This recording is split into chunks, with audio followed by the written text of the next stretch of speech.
Hi, everybody. This is Steve Olson and Wayne Steiger with the GNN Network and the Steiger Olson Report. Hello, Wayne. Hello, Steve. Top of the day to you, my friend. You have gone back and done another Secchi mirror analysis because here you are back in 2007, right? Mm-hmm. And we're looking at stereo behind, by the way. This particular spacecraft right now is out of touch with our, with NASA. But these are from 2007. Wayne, what are we looking at here? This is just trippy. It really is. I mean, you go back and you can say, well, was this camera just malfunctioning back then? Well, I don't think so. But it is trippy. So what I've done, Steve, is that I've gone and I'm going to do what's called the 10-year anniversary for Secchi. And we're going to make a montage out of how Secchi, from the time it was first launched to what we're getting today, how you can see over a decade that either they have made improvements in the software, which is naturally to be expected, but how the pictures have been, well, much more sanitized. So what I've done, this one I like particularly because it really gives us a opportunity. Now, I've slowed this down to 1/10 of normal. And when you look at this, Steve, we love to see what's going on with these camera effect. Look at this. Whatever this is, it's actually spinning. I did not know this. And it seems to be attracting, electrical attention from the sun. Yes. And look at that. Did you see that? It's just bizarre when you really slow this down. So when I was doing this, I have a question to those who say, look at that bow shock wave coming out, by the way. I mean, really, look at the oh gosh, just look at the patterns in that arcing that's going on. I mean, it's very evident that came off of something. Well, it's one more time. No way, and I think that it's a camera effect caused by the Pacific Ocean. Well, listen, all I know is that I have one question that I'll put out there for our listening audience. All right, we've got the time code, right? This is the 2nd, February 19th, 2007. 10 years ago. 10 years ago, yeah. Yep. So we're going to go by one frame, right? Okay. Let's go to the next frame. So that has been 2 minutes that have passed, right? Correct. I have a question for our physics gurus out there. I thought light travels at the speed of light, right? Right. How could a camera positioned in this position, right, allow 2 minutes to pass and pick up the same effect? Give us an example. Well, here's an example. What we have here is if they say that this is a lens anomaly, right? Right, which they're likely to do. 2 minutes have passed. Are we saying that the lens anomaly is persisting, number one, and or both that, all right, this is a telescope, it's running 24/7. So let's say that they're just taking frames, which they are, and pulling out of, I don't know, a database that has the 24/7 frames. I don't know if they're actually doing that because to do that would require a great deal of storage. Right. And I don't know back in 2007, in fact, I can pretty well tell you, we did not even think that today a consumer can have a consumer-grade computer and have up to now 4 terabytes of memory. No, listen, we used to charge like $5 a gigabyte for storage for commercial customers back in 2005. Yeah. So, I mean, yeah, storage is gone. But here's the deal with this, right? The other thing, you mentioned the object or whatever we're seeing here. But the other thing that you also have to look at is like with the orb or the arcing, for example. If you have if it was just a light anomaly or a lens anomaly, you would not see this arcing happening from one frame to the other, yet we do. Yes, yeah, exactly. We do. Yeah, And light would not stay in place for 2 minutes. no. Okay, it just wouldn't. It'd have to be some kind of material, matter, plasma, etc. You know, one of the states of matter, not just light. Yeah. So I'm going to try to come in here, and I don't know if I'm going to be able to do this. You just got to screen. So let's just see what happened. Look at this. Can you see the rotation? Of course I can, yes. And it's got a big crack in it.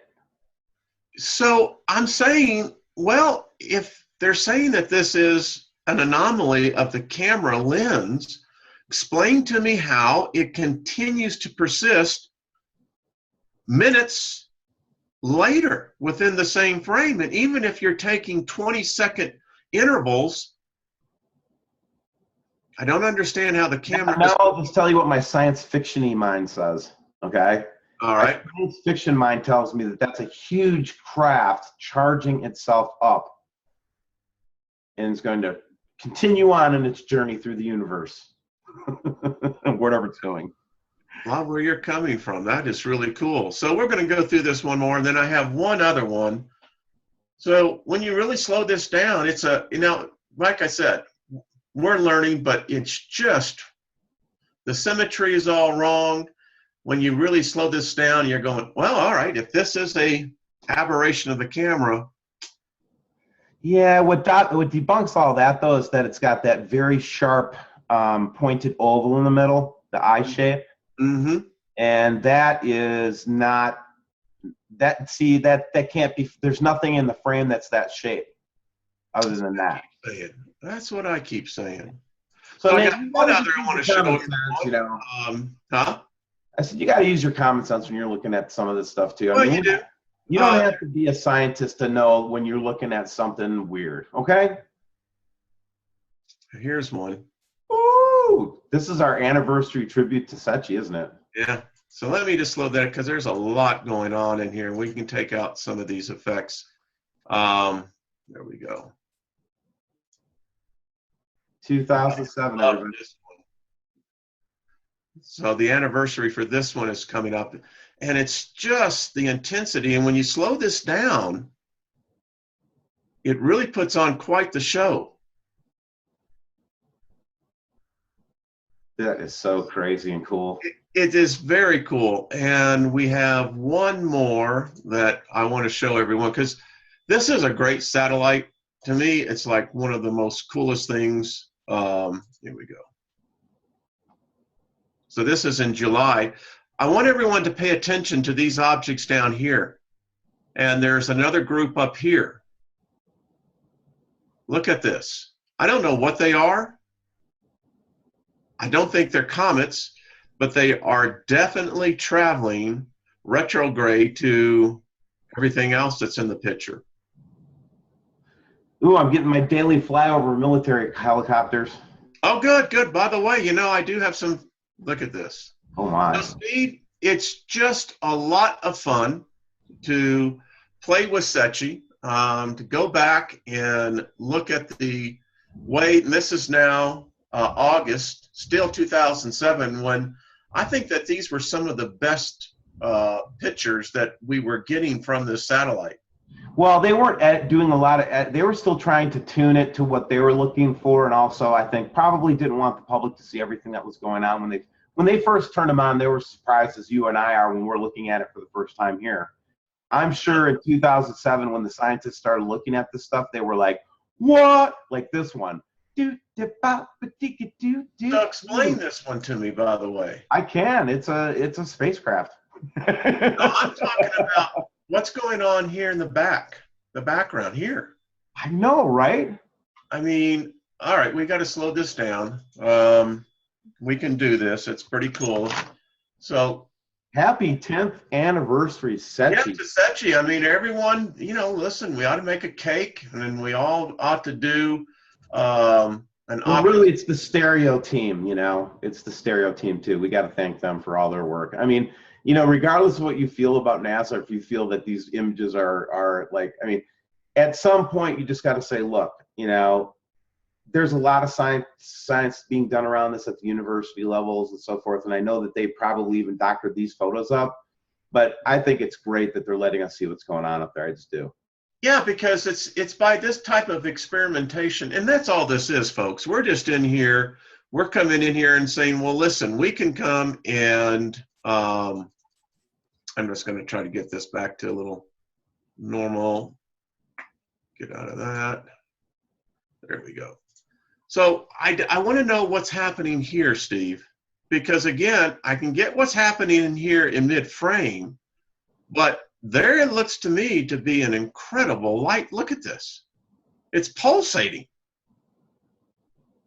Yeah, the whole thing is pulsating. That's what's funny about it. It's like it's really causing the camera to, you know, react. And then all of a sudden, oh, look at this. And then all of a sudden, as we see this sun activity seeming to reach out and touch everything, out comes this little spacecraft.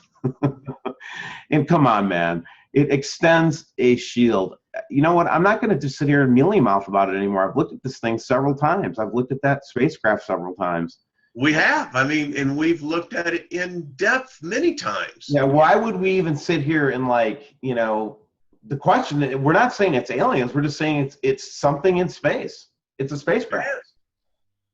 And we now know that there's other objects here that I never realized that are actually moving in retrograde to what we with us, or at least moving. Yeah, I know what you're saying. Yeah, you know what I'm saying. It's just, I thought that the star field that was there was that, you know, you see a general movement of the overall